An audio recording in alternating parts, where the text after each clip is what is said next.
현월TV 파스콘 동지들께 문화 인사 드립니다. 화요개혁파 신앙 길라잡이 시간 현월TV 윤목사입니다. 오늘은 개혁파 신앙 길라잡이 직분론 마지막 시간입니다. 7번째 시간이죠. 그냥 지난주에 맞춰버릴까 하다가 그래도 7번째 시간으로 마무리하는 것이 여러모로 의미가 있겠다 싶어서 맺은 말로 그간의 직분론 수업을 마무리하고자 합니다. 그러니까 올해 초 시작하면서부터 이렇게 하다 보니까 7, 8주 정도 지났다고 보는 거죠. 이제 와, 벌써 이렇게 이제 2월도 저물어 가고 이제 3월이 다가옵니다.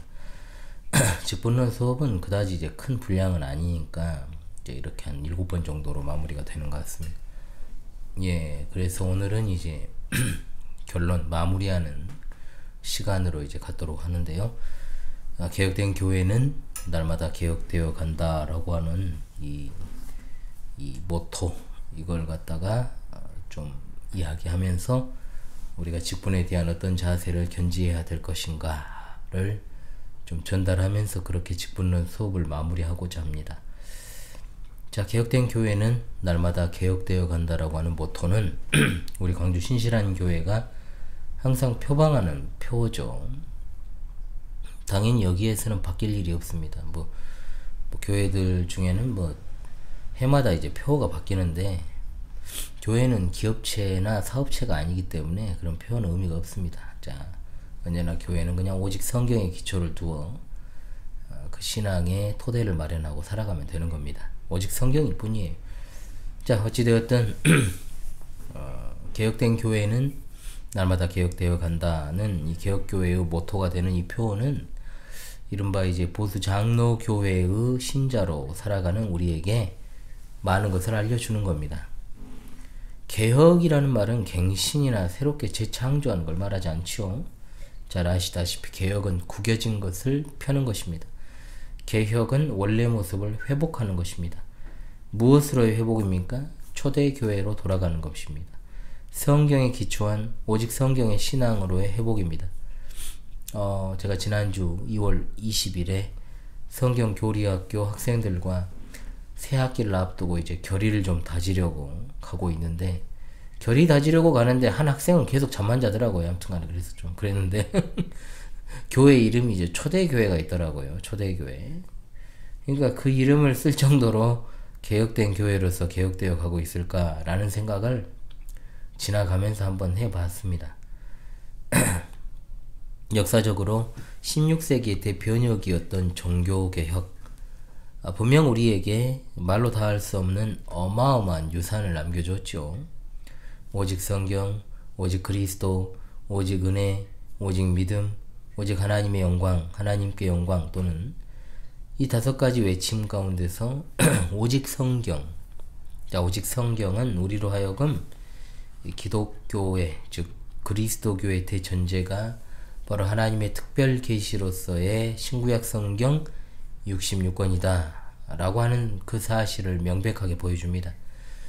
오직 성경이라는 말은 여러분 아무리 말해도 지나침이 없습니다.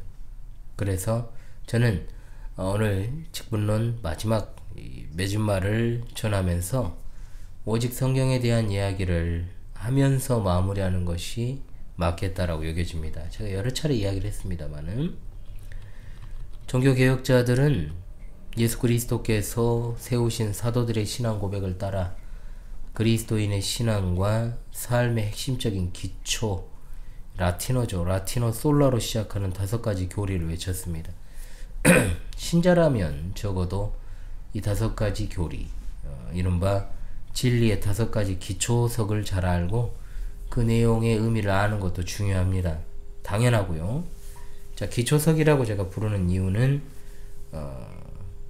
이것을 잘 모르는 신앙은 기초가 약한 그물과도 같이 쉽게 흔들리고 한쪽으로 기울어지기 때문입니다. 신자라는 이들이 신앙의 주추들과 같은 교리를 알지 못하고 그저 현실 문제 해결에만 골몰하게 되면 그 신앙은 살아있어 보여도 살아있는 것이 아닌 상태일 수 있습니다. 우리가 살아가는 날 동안 진리를 더욱더 풍성하게 알기를 구하며 힘써야 됩니다. 그러나 지난날 한국교회 신자들은 감각적인 자극과 흥미거리를 따라가는 신앙으로 일관했지요. 그와 같은 모습의 결과가 오늘날의 참상이라고 볼 수 있습니다. 성령께서 하나님의 말씀 앞에서 진정으로 은혜를 구하는 자들에게 깨닫는 은혜의 주심을 알고 간절히 사모하는 마음을 갖게 되면 오직 성경이 자기 자신의 신앙과 삶에서 확고부동한 중심이 될 수 있을 것이라 저는 믿습니다. 많은 이들이 오직 성경이라는 표가 무슨 중세기의 종교개혁자들이 처음 사용한 것처럼 생각을 해요. 그리고 그렇게 인식을 하는데, 이미 초대교회 신앙이 오직 성경의 신앙이었고, 그것을 계승한 정통교회와 중세기 개혁교회와 오늘날 대한민국의 개혁 장로교회는 모두가 다 역사적 기독교회로 동일한 신앙을 가지고 있었음을 잊지 말아야 합니다. 그리스도교의 출발은 예수 그리스도의 가르침으로부터입니다. 예수님께서 공적 사역을 시작하실 때 마귀에게 시험당하신 그 사실을 우리가 잘 압니다. 그때 예수님은 마귀에게 성경으로 맞서셨습니다. 자, 그것이 바로 마태복음 4장 1절로 11절에 기록되어 있죠. 세 차례에 걸친 마귀의 시험에 예수님께서 답변하신 한결같은 기록되었으되 이 말씀과 함께 성경으로 답변하셔서 그 시험을 이기십니다. 또한 예수님께서는 십자가에서 죽임당하시고 부활하신 후에 자신의 죽음에 대해서 실망하며 엠마오로 가던 제자들에게 찾아가서 선지자들이 말한 모든 것을 마음에 더디 있는 그것을 책망하시면서 모세와 모든 선지자의 글로 시작하여 모든 성경에 쓴 바 자기에 관한 것을 자세히 설명해 주셨습니다. 제자들의 믿음을 위해서 부활하신 자신의 육체보다 성경에 기록한 것을 더 주목하도록 만드셨다는 겁니다. 예수님의 뒤를 이은 사도들, 그리고 그 신앙 고백의 터 위에 세워진 초대교회도 예수님과 동일한 중심성을 분명 가지고 있었습니다. 디모데후서 3장은 사도들과 초대교회가 성경을 어떻게 생각했는지를 너무나 잘 보여주는 말씀이죠. 바울 사도는 디모데에게 디모데후서 3장 14절로 15절 말씀, 너는 배우고 확신한 일에 거하라. 너는 내가 누구에게서 배운 것을 알며 또 어려서부터 성경을 알았나니 성경은 능히 너로 하여금 그리스도 예수 안에 있는 믿음으로 말미암아 구원에 이르는 지혜가 있게 하느니라. 목이 갑자기 안 좋아져가지고 죄송합니다. 한바탕 기침을 하고 그리고 이어서 디모데후서 3장 16절로 17절, 모든 성경은 하나님의 감동으로 된 것으로 교훈과 책망과 바르게 함과 의로 교육하기에 유익하니 이는 하나님의 사람으로 온전하게 하며 모든 선한 일을 행할 능력을 갖추게 하려 함이라. 아멘.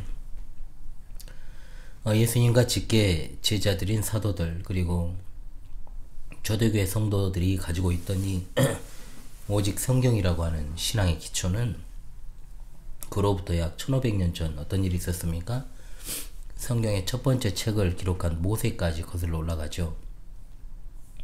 모세는 제사장들과 장로들에게 자신이 쓴 율법을 온 이스라엘이 듣고 배우며 지켜 행할 수 있도록 들려주라고 신명기 31장 9절로 13절에 말했습니다. 사도들이 성경을 완성한 뒤에도 사도들의 뒤를 이은 이른바 이제 속사도가 있었죠. 그리고 교부들이라 그럽니다. 이 같은 태도였습니다. 그러니까 교회가 여러 문제를 이제 앞에 두면서, 현안을 앞에 두면서 항상 성경을 근본 기준으로 진리를 지켜왔다는 거죠. 그런데 중세기를 거치면서 어떤 이와 같은 신앙적 기준이 보편적으로 흐릿해지고 흔들리고, 그러다가 이제 16세기에 대대적으로 일어난 종교개혁이 다시금 이제 그 기준을 회복하고자 하는 운동이었고, 개혁자들은 성경적 기준을 상실해서 혼란에 빠진 교회를 개혁하고자 했던 것입니다. 성경으로 돌아가자, 본질을 회복하자, 초대교회로 돌아가자, 이 운동이 바로 개혁교회의 출발입니다. 개혁이라는 말은 갱신이 아니라 그랬죠. 원래 모습으로 돌아가는 것. 그래서 우리 교회는 신앙 노선에 있어 개혁교회가 맞고 개신교회가 아닙니다. 개신교는 여러분들이 인식을 잘 하셔야 됩니다. 로마교로부터 파생되어 나온 교파를 개신교라고 부르는 게 맞습니다. 종교학자들도 구교, 신교로 나누지 않습니까? 우리를 그 신교의 범주에 넣으면 안 됩니다. 개혁교회는 초대교회에서 정통교회로 이어지는 역사적 신앙의 계보에 따라 이어진 교회이기 때문에 명확한 구분을 필요로 하는 겁니다. 여러분, 역사인식을 정확히 하십시오. 그러나 오늘날에는 이 개혁교회라는 말도 별 의미가 없는 복음주의 진영의 한 부류라는 인식이 강해져 버렸어요. 그리고 이곳은 시편 찬송을 부르고 폐쇄성이 가득한 교회다, 뭐 이런 인식이 지배적이죠. 그럼에도 불구하고 분명히 우리는 보수신앙을 가진 개혁 장로교회에 속한 성도들입니다. 그러므로 개신교회들이 오직 성경을 외친다고 한들 이미 성경에서 이탈된 변질된 신앙의 기준과 태도를 가지고 있기 때문에 한편으로는 성경에서 철저하게 벗어난 로마교에서 파생되어 나온 것이 맞구나, 이런 생각이 또 들기도 해요. 종교개혁 이후에 그 후회를 자처하는 이른바 이제 개신교회들이잖아요. 말 그대로 하나의 구호를 외치고 마는 이제 오직 성경. 그러니까 이 오직 성경이 교회의 실질적인 신앙의 기초가 되지 못한다는 거죠. 그 자리에다가 온갖 어떤 신비주의 프로그램 이런 것들이 들어선 지 오래돼 버렸고, 그것을 통해서 받은 신비한 체험을 은혜라고 착각하는 일들이 이제 보편화되어 버렸죠. 더 나아가서 어떤 자들은 하나님께서 자신에게 성경 계시에 더해서 어떤 직통 계시나 예언의 영을 주셨다라고 하면서 웃긴 것들이죠, 이것들. 그것을 갖다가 성경과 동등한 권위나 또는 그보다 높이는 그런 어떤 참람한 행위를 자행하는 경우도 종종 있어 왔습니다. 지금도 있고요. 성령께서는 성경을 벗어나 역사하시거나 어떤 일을 행하시지 않습니다. 성경은 성령께서 시대를 초월하여 신앙의 기준으로 주신 것임에도 이 사실이 오늘날 이른바 교회라고 불리는 곳에서 무시되고 있다는 거예요. 그 어떤 것이라도 진정 성령님의 역사라고 입증되기 위해서는 하나님의 말씀에 비추어서 검증되어야 되는 겁니다. 자, 그렇다면 오직 성경이라는 원리를 부정하는 것은 신비주의자들 한정입니까? 아닙니다. 말씀을 강조한다고 하면서도 특정 부분을 선호하는 경향성도 오직 성경 무시하는 겁니다. 진짜죠. 구약은 좀 경시하고 신약을 선호한다거나 또는 종말론에 관한 가르침만 심취해서 예언서만 좀 강조한다거나 하는 모습들, 이 또한 오직 성경의 원리를 부정하는 태도라고 볼 수 있죠. 교회 안에 침투한 인본주의, 교회 다니는 사람들마저도 자아를 최고로 여기는 자기 중심성을 정당한 것으로 여기고 자기 이성과 경험을 바탕으로 느낌에 따라 살아가고 성경을 가벼이 여기는 일들이 많습니다. 진리에 대한 탐구보다 무엇이 나를 위해 필요한 것인가, 실용주의죠. 더 중요한 가치로 여기는 거죠. 자아중심적인 태도로 말씀을 듣고 성경을 이해하고 또 주관적인 체험이나 자신의 경험에 의존해서 신앙생활하는 모습이 어제 오늘의 일은 아니죠. 여러분, 제가 목소리를 크게 할 수가 없어요. 기침이 너무 많이 나와가지고 좀 죄송합니다. 볼륨을 업 하세요. 오직 성경이 무너지게 되면 찾아오는 게 뭐냐? 바로 신앙의 배은, 배도, 배교입니다. 성경을 떠나면 기본적으로 인간은 우상 숭배에 젖어들게 됩니다. 그래서 인간 스스로 고안해낸 고안물을 가지고 나름의 종교 행위를 끊임없이 시도하지요. 그러니까 오직 성경이 무너지면 거짓 교사와 축정이가 늘어날 수밖에 없습니다. 아무리 사람이 많이 모인들 형식적이고 위선적이고 좌우를 분간하지 못하는 무늬만 신자인 사람들이 늘어납니다. 이런 곳에서 배교는 필연적이죠. 오늘날 이른바 초대형 교회, 기준을 1만 명 이상으로 잡읍시다. 자, 초대형 교회 뿐만 아니라 지역에 따라 다르겠습니다만은 중대형 교회를 하면 500에서 1000명 정도, 더 지방으로 내려오면 좀 더 줄어들겠습니다만은 어찌되었든 역시 이런 사람들이 천지라고 봐야 돼요. 왜냐? 이들이 모인 이유는 교회가 성경으로 충분하다고 여겨서 모인 게 아니기 때문에 각종 여러가지 인본주의적인 이유로 그와 같은 어마어마한 숫자가 모여든 것이라고 밖에 볼 수 없습니다. 분명합니다.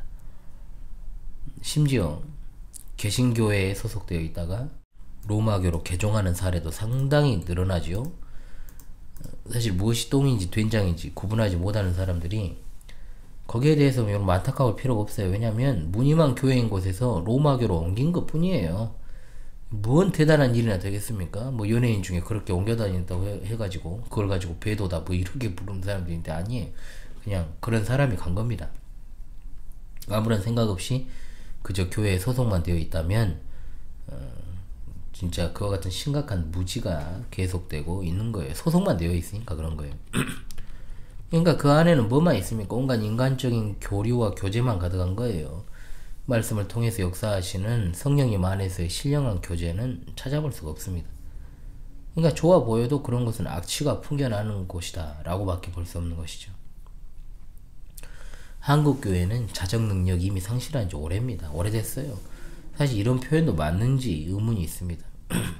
그러니까 출발 시작 전부터 오직 성경과는 상관없이 출발했는지도 모를 지역 교회들이 너무나도 무수히 넘치죠. 이런 상황 속에서 우리가 무엇을 추구하고 무엇을 향해 가야 되느냐. 기독교 역사상 정말 극에 달한 배도의 상황 속에서 우리가 할 수 있는 건 뭘까요? 다른 말이 필요 없습니다.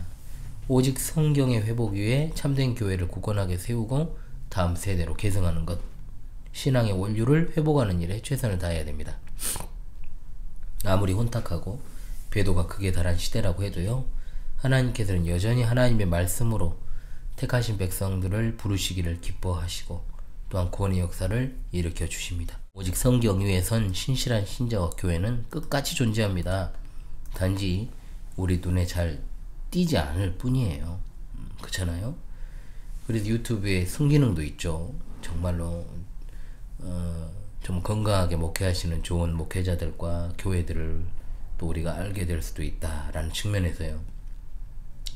광주 신실한 교회가 한국 교회 내에서 차지하는 영향력이 얼마나 되겠습니까? 미세한 점의 점도 안 되겠죠.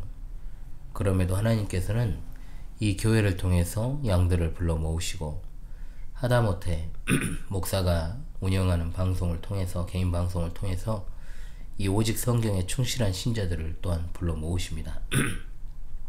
그러므로 우리는 이 시대에 필요한 하나님의 주권적인 은혜를 간절히 구해야 되는 겁니다. 일단 우리 각자가 오직 성경에 따른 신앙으로 무장되는 게 중요합니다. 그러니까 말로만 무슨 성경의 정확 무엇성을 알고 고백하는 게 아니고 진정 교훈과 책망과 바르게 함과 의로 교육하기에 유익하고 정말로 온전한 사람으로 자라가고 있는가 아니면 별 관심이 없거나 또는 이제 율법주의적 태도를 취하거나 또는 성경에 없는 정체불명의 어떤 태도를 취하는 교회들 많잖아요. 개혁교회 표방하면서 또 자기중심적으로 신앙생활하는 그런 것은 아닌지. 신자는 오로지 하나님의 말씀으로 변화를 일으키시는 성령의 은혜를 구해야만 됩니다. 성령께서는 말씀으로 역사하여 우리 죄를 밝히시고 그것을 통하여 하나님 앞에 나아가 은혜를 구하게 하십니다. 또 말씀으로 믿음을 갖게 하시고 또 말씀을 통해 우리 인격이 예수 그리스도의 형상을 닮아가게 하시죠. 그런데 공예배 때 하나님 말씀을 못 듣고 말씀이 어떤 반응도 하지 않는 생활을 지속한다? 정말 위험한 거죠. 어떤 식으로든 구원과 신앙과 삶의 기초가 되는 성경을 떠나거나 경시하면 곁길로 가는 거 시간 문제입니다. 그거 분명하죠. 우리는 오직 성경 안에서 우리 구원과 우리 신앙과 우리 삶에 있어서 모든 필요를 충분히 채울 수 있다는 것을 잊지 맙시다. 오직 성경에 관한 예전 제 영상을 또 보시면 도움이 되실 겁니다. 하나님 말씀에 귀를 기울이고 그 기초 위에 선 신앙과 삶을 가져야 됩니다. 오직 성경의 교리를 깨닫고 또한 그에 따른 신앙생활의 부요함을 실제로 경험하는 것이 너무나도 중요하다는 거죠.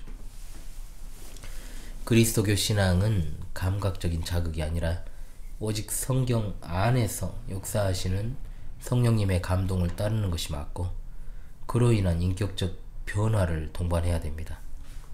오직 성경의 신앙을 추구한다. 이거 진짜 어마어마한 일입니다. 시작이자 끝입니다. 우리 신앙. 개인의 신앙만 회복되는 것이 아니라 이 나라 교회가 살 길이고 참된 부흥의 길이고 마지막 시대 교회가 끝까지 붙들고 있어야 될 원리도 오직 성경입니다. 이 사실을 여러분 믿으십니까? 아멘. 따라서 종교개혁을 통해서 역사적 정통 기독교의 신학과 신앙체계가 바르게 회복되고 전수되었다면 이제는 종교개혁이 가져다준 이번에 제가 강의한 7번 강의한 직분제도의 개혁이 다시금 한국교회 안에 꽃을 피워야 된다. 분명합니다. 세계 교회사의 유래를 찾기 힘든 한국교회의 급성장의 이면에 직분에 대한 어떤 로마교적 그릇된 인식들도 함께 여과 없이 자리를 잡았다. 이 정말 불편한 진실이죠. 오늘날의 위계적 계급적 로마교적 직분제도가 보수 장로교회 안에 자리잡게 되어버렸고 그렇게 되어버렸다는 거예요. 굳어져 버렸죠. 그러니까 로마교의 어떤 비성경적인 주교제도를 위시한 직위중심적 위계적 계급화된 직분관이 누룩처럼 퍼져 있어서 어떤 것이 이제는 진짜이고 진짜인지를 가늠하고 기준을 정할 수 있는 교회가 있어야 되잖아요. 눈을 씻고 찾아봐도 안 보인다는 거죠. 그러니까 성도들이 힘들어하죠. 이런 때 한국교회는 다시금 종교개혁의 모토 오직 성경의 원리에 따라 직무에 따른 신실한 직분자를 각 지교회에 세우는 것이 필요할 것이요.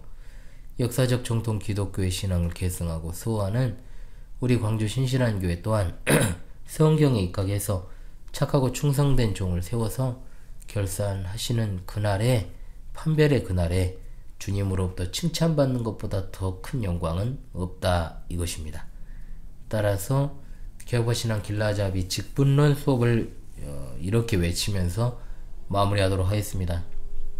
그리스도의 몸된 교회를 섬기기 위해 고난과 순교도 마다하지 않는 개혁교회 성도들이여 직분론 강의를 읽는 게 아니죠. 듣고 또 들으라. 책이면 읽으라고 하는데 이제 강의니까 제가 들으라고 말씀드렸습니다. 짧지만 지난 7주간의 직분론 강의 함께 해주셔서 정말로 여러분 감사드립니다. 다음 주 화요일 같은 시간에 또 별일이 없어야 되겠죠. 개혁파신앙 길라잡이 강의 계속해서 시리즈로 찾아오도록 그렇게 하겠습니다.